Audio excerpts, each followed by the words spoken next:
preparation time. We've got, most of our guys now, I mean, we're able to sort of give Mickey and Destiny a rest on the weekend. So most of our guys are in a position where, they're not fatigued because they haven't been overplayed, but also they've played enough. I think that's been really important for us. So we're in a good position from that point of view.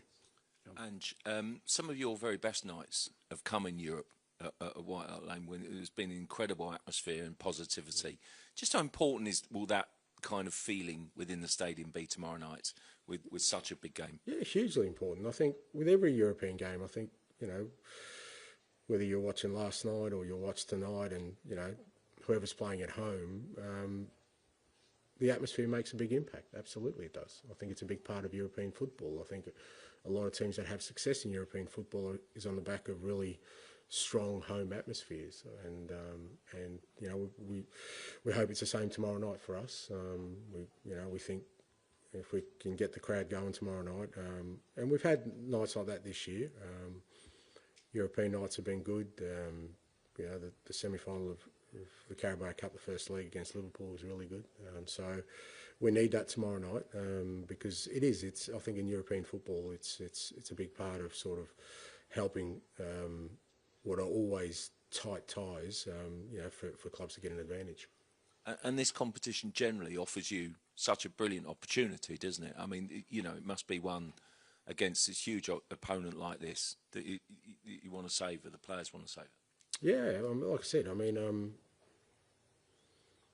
I'm not sure how many times the club's been in quarterfinals of a European competition. So I think every time you get in there, you don't take it for granted, and you want to make the most of it for sure. And it's going to be a tough game tomorrow. Frankfurt are a good side, going well in the Bundesliga. They've got a mixture of some real exciting young players, but also some experience in there, and it'll be a good challenge for us. But I think when you get to the last stage of a European competition, I think that's what you expect to face, and looking forward to it.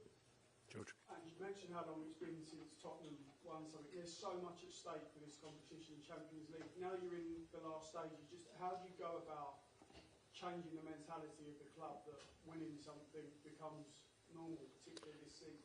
Well, we're still a little bit away from that. It's only the quarter-final stage, but you've got yourself to a position where, you have an opportunity to progress, to the final stages. So it's just one step at a time, and the most important thing is that tomorrow night, like I said, we focus on having a strong performance at home.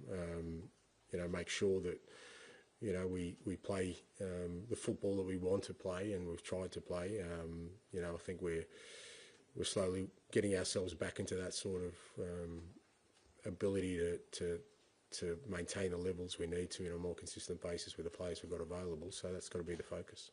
How do you think the team's done since you've had more players back? Have you been happy with what you've seen over the last 6 or 7 weeks? Oh, I can assure you it hasn't been 6-7 weeks, but anyway, I think we've been okay. But again, it's been disruptive because, like I said, we've had to juggle getting players game time with, also resting some players at different times so that we can get to this position where, we've got a fairly, fit and strong squad to tackle what's ahead.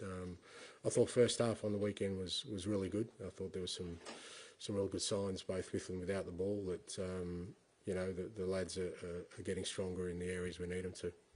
Thank you. Tom. You answered Dan earlier talking about how people turn gold into crap at the moment. There's a sort of sense of frustration at the moment in the last few weeks, what you were saying the other day about being on the lone voice, speaking up for Spurs.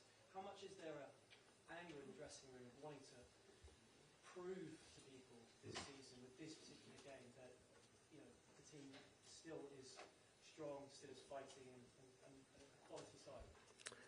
Look, I think that feeling exists, but not because of that. I don't think they want to sort of prove. I mean, like that, and I don't think that's kind of a healthy motivation to have, because ultimately you can't win that contest.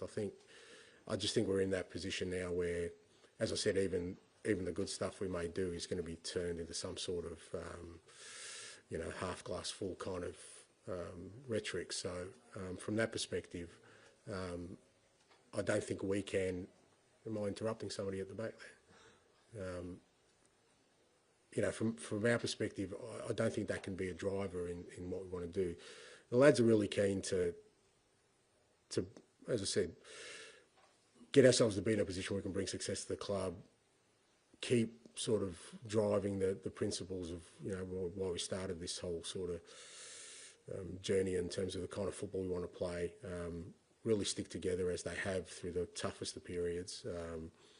And now hopefully, you know, we've worked our way into a position where we can make an impact for our season, in a real disappointing season for us.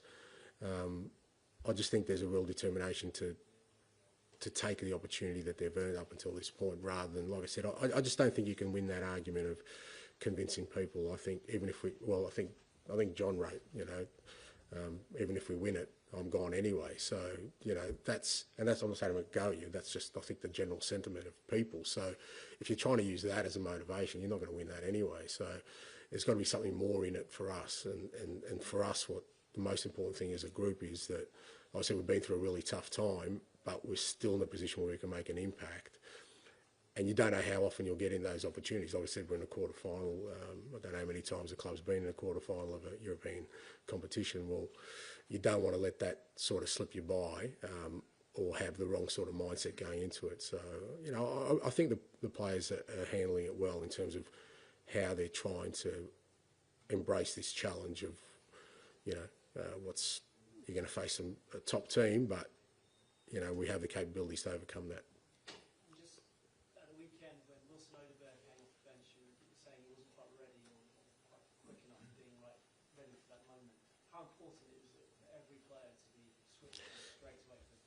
Yeah, hugely so. And you know, and the point I was trying to make with Wilson was he was a key contributor to us winning the penalty at the end. So he makes a big impact. So it's about all the players, not just them, not just Wilson. It was just an example I used, but you kind of know that in European competition it's over two legs, and more than likely the dying stages of both legs are going to be hugely important in the way you sort of handle that, and usually that's going to be handled by guys who are coming on. You know, no one starts and finishes a game with the same 11 players, so it's about having a readiness for that.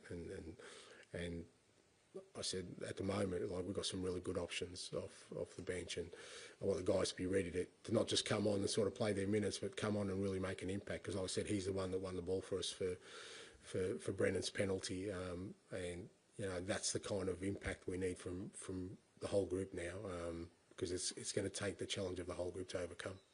If you could pass it down to Ali, please. Thank you. You're always very proud of the coaches you work with going on to become managers. What do you make of Chris Davies and winning promotion? Yeah, delighted for him. Really enjoyed working with Chris. I mean, he was only with me for a short time last year, but really enjoyed working with him. He was a big part of sort of what we built last year. From, you know, we had to sort of, it was ground zero in terms of, you know, building a whole sort of football program in a different direction, and he was a big part of that. And delighted for him. It's always you know, your first job is pretty important when you're kind of trying to embark on a career as a senior manager, and he's done brilliantly well, which is not surprising. And yeah, I'm sure there's more to come from him. I mean, you're used to chopping and changing staff and going in with a whole new staff. How did you mitigate kind of losing, I guess, the consistency he would have brought you as assistant manager in your second season? Well, I think, you know, there were still other people within the you know, Wellesley and Meso and Millet who were with us, Birchie. So it wasn't that disruptive. And like I said, we were still very much. It wasn't like, I think it'd be more difficult if Chris was with me for 10 years and then he moves on. But I mean, the reason I kind of haven't had sort of a group of people is that, you know, that's an easy one for us to sort of travail, because like I said, there's a consistency in message with all the sort of staff I have. And you know, like I said, he was great with us last year, and I was more than pleased for him to sort of take his opportunity, and he's done well with it. Last one, please, George. It's obviously been a tough season, a tough time for the club and for yourself, and what you mentioned, the speculation around your job. How much has this competition kind of kept you going as a chance to, no matter what happens, leave your mark on this club? Yeah, look, again, you know, like I said, the only reason I mentioned John's article is not because I think that's a general sentiment that, you know, I've said before, that's not what drives me. I came to this club with a clear sort of purpose and vision of what the club needed and what I could offer, and that is change the way the game, the team plays, to obviously rejuvenate the squad, because it was a squad that was coming to the end of a cycle, and bring success. And as long as I'm in this position, that's always my focus. And irrespective of whatever noise there is or whatever there may or may not be in the future, I don't see that should diminish my sort of burning ambition and desire and my determination to make that happen. I mean, that's anything you achieve in life, usually comes with a struggle. Certainly everything I've achieved in my life has come with a struggle, from a professional perspective. So this is just another struggle, but never through this struggle have I thought, I've lost the will to fight for what I think is the right thing to do, and we'll continue to do that. Thank you. Thanks.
One, two, 1, 2. 1, 2, 1, 2.